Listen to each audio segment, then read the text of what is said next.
Morning, boys and girls.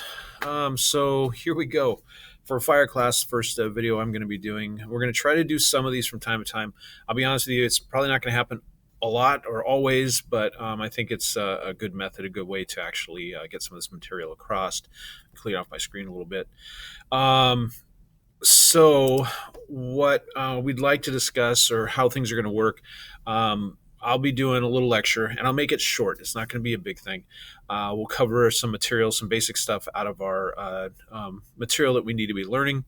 You guys will follow up with some questions that might happen after this learning. And we just move on there day to day.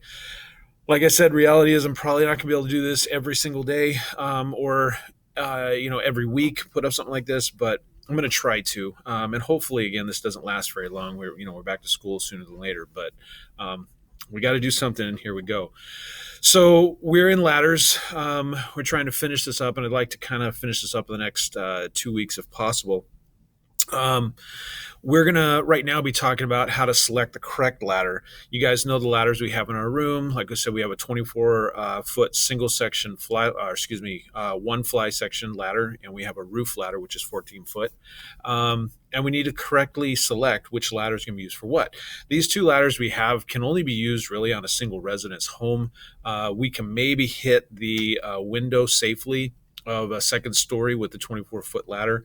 But outside of that, these ladders aren't going to be used anywhere to reach a second floor roof. We need bigger ladders than that.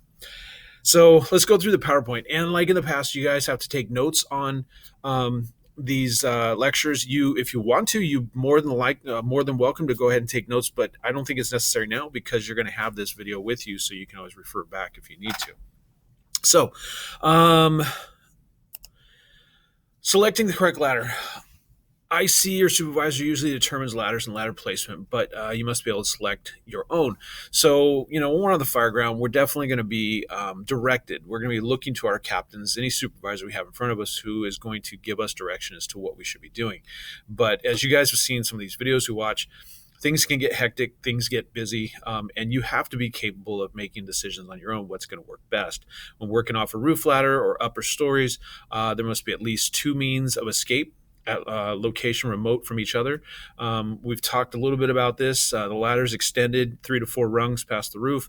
It's an easy on, easy off kind of thing for the firefighters. The tips of the ladder can be painted bright colors. And again, this is ways for us to find exits pretty quickly. And also, we need to make sure that, as it states here, we're having at least a second egress, that second spot to get off that roof. So it's not just placing one ladder. We got to go ahead and get a couple ladders up there.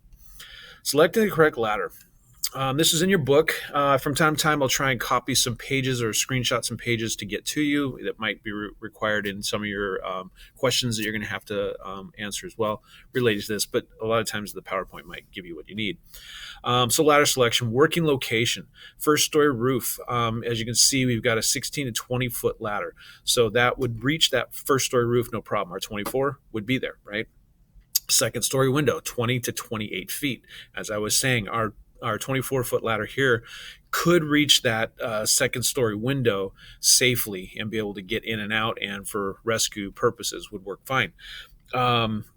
But anything beyond the second story second story window, at 24 won't work. Second story roof, we need at least 28 to 35 foot ladder. Third story window, 40 to 50, and fourth story roof, 50 foot and over. So general rule of thumb, you can look at this and see how, if you kind of commit this to memory, basically, you'll have a better idea what ladders could be used where. And so you don't need your supervisor to make those decisions for you. You can call it. He says, hey, we need to get to the third story window. You know what you're looking for, 40 to 50 foot ladder. Selecting correct ladders. Designated length. Total length of a single section ladder and minimum extension ladder of an extension ladder. Not the ladder's actual reach. So 24 foot, it's not reaching 24 feet. It's just, it's not going to make that because we have to think of the angle, the climbing angle, all that kind of stuff that goes into this. So what is the actual reach it will have? Single roof and folding ladders are required to have measured lengths equal to designated length. And extension ladders may be as much as 6 inches less than designated length. So that 24-foot ladder, one more time, if I extend it all the way up, is going to fall 6 inches short of that 24-inch marker. So just understanding the designated length is not the actual length of the ladder we're putting up. There are some differences in that actual total length. Selecting the correct ladder. Sorry, I keep getting something pops up on my screen. Working on the roof. 3 to 5 rungs beyond the roof edge, as we talked about. This is easy on and off egress from the roof itself. And again, it's a great way for us to identify where our exit points are. Okay. Eaves with the window, even with the window to the wind side, upwind side, excuse me. Now, upwind side, what they're talking about is putting this ladder on the side where the wind's blowing from if we have wind. And the purpose for this is as we get up to that window, if we have smoke coming through, the smoke is being pushed away from us. Okay, so on the windward side, we're pushing the smoke away, so we're not in that smoke. Be kind of stupid to put the tip of the ladder into that smoke. It's superheated gases. You don't want to be in that, even with your turnouts on and breathing apparatus. It's not somewhere you want to be. And it's heating the ladder up, as well as just making it impossible for you to see what's actually going on. Tip below the window sill. This would be for rescue. Okay, so in this respect, the ladder tips are going to be below that window, and this allows us to pull anybody out, be it firefighter or a civilian that we're trying to rescue. And there are specific ways in which we, safely get a person down off using a ladder.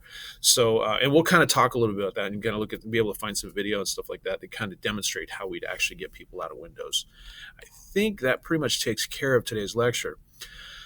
Note, building walls or parapets. I want you guys to, in a little bit, you guys are going to try and figure out what is a parapet. Give me an example of. That extends more than 6 feet above the roof may require the use of an additional ladder to reach the roof deck.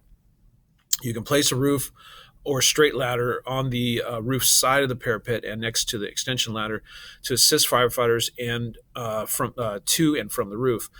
So one of the questions that will pop up later today will be parapet. And I'm going to ask you guys to kind of look at that and understand why it is we have to bring an extra ladder if we're looking for a parapet, excuse me. And more importantly, how can I identify from the floor, the street, that I have a parapet? There's something else we're looking for as well. We'll see if we can come up with that. Maximum working length, ladder set, proper climbing angle. So here you go. Designated length is a 10-foot ladder. You only get 9 feet out of it. 14, you get 13, 16, you get 15, 20. You guys got the gist of it, right? I mean, as we move up higher, okay, 40 goes to 38. So we're losing almost 2 feet in this respect. As it gets taller, as the ladder gets taller, the climb angle has to get greater. So we start to lose a little extra. And that's going to stop right there. Okay. So we're in unusual times right now. This is kind of the idea I have. By the end of this week, we're going to have an open discussion, just kind of seeing, the good, the bad, and the ugly. What do you guys see? What do you think? I am in class today. Today is Tuesday. And we have been given permission to teach from home tomorrow. So the background you see today will probably not be the background you see from this point forward if we continue on for any longer. But I'm going to continue to do what I can to provide you with some education along the way. And like I said, guys, we've got to be patient with each other. This is going to be challenging. I'm going to be patient with you. Please be patient with me and all the other teachers. And together we'll work hard to get through this. Okay. Thank you very much. Hope you have a good day.